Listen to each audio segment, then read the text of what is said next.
You've got a little bit of a personnel situation, at least early on in that game, you've got to deal with. So Caden's still injured, still nursing the shoulder injury. I'm guessing it's going to be another week or two before we see him. Yeah, he's getting close. Yeah.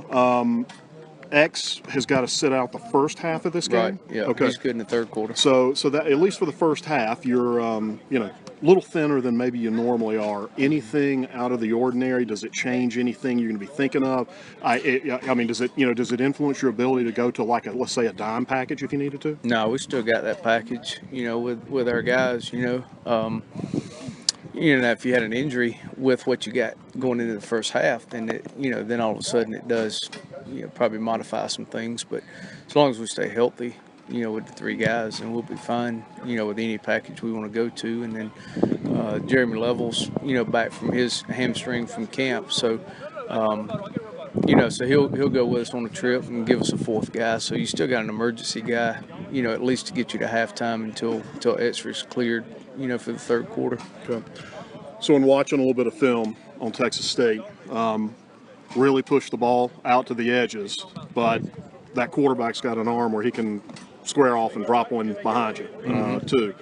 What do you think are the tendencies of their offense? And then, again, just the discipline to stay on top for your guys. What have you talked about this week? Yeah, a lot of it's just maintaining the integrity of the defense and the coverage. If I'm a play pass defender, I don't need to get dirty eyes looking in the backfield or getting nosy, sticking my nose somewhere where it doesn't need to be. So just the fundamental parts of understanding the different coverage packages and who's a play pass defender, and you got to play pass first, and not get caught up in any play action stuff, things like that. But yeah, they're a talented group. They got good speed out on the wide receiver.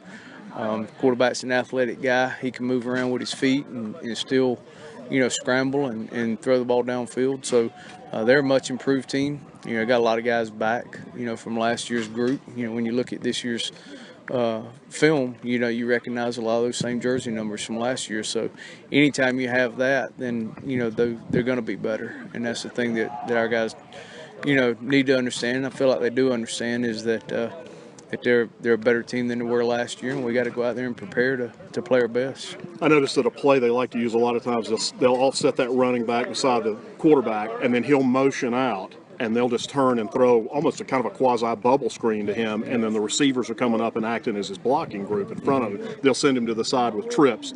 When you see something like that going on, what's the instruction you guys give the secondary? What's their responsibility to make sure that they're, A, paying attention that one of those trip receivers don't take off on them, but then, B, coming up and giving some support, because obviously one of the linebackers has got that running back, but still, what are you telling your guys as far as keeping their eyes on a play like that? Yeah, it's all about eye control, not getting dirty eyes and putting them somewhere they're not supposed to be. Just like any play, any coverage on any down, your eyes are supposed to be in certain places based on what coverage is called or what pressure is called or whatever it may be. So eye control and being disciplined to not get dirty eyes trying to peek somewhere where I don't need to be looking.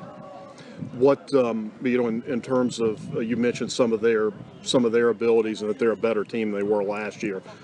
What are some of the threats you think maybe they pose to you this version of Texas State versus last year?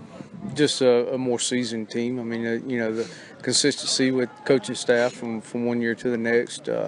Players, it's the same, just like when we went through our process of 4-8 to 7-5 to 11-2 to 10-3.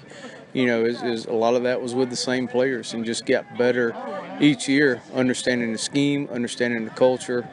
So I think it's a reflection of the way they're being coached and the fact that guys are, in their second year, of with Coach Withers and his staff. So hats off to them.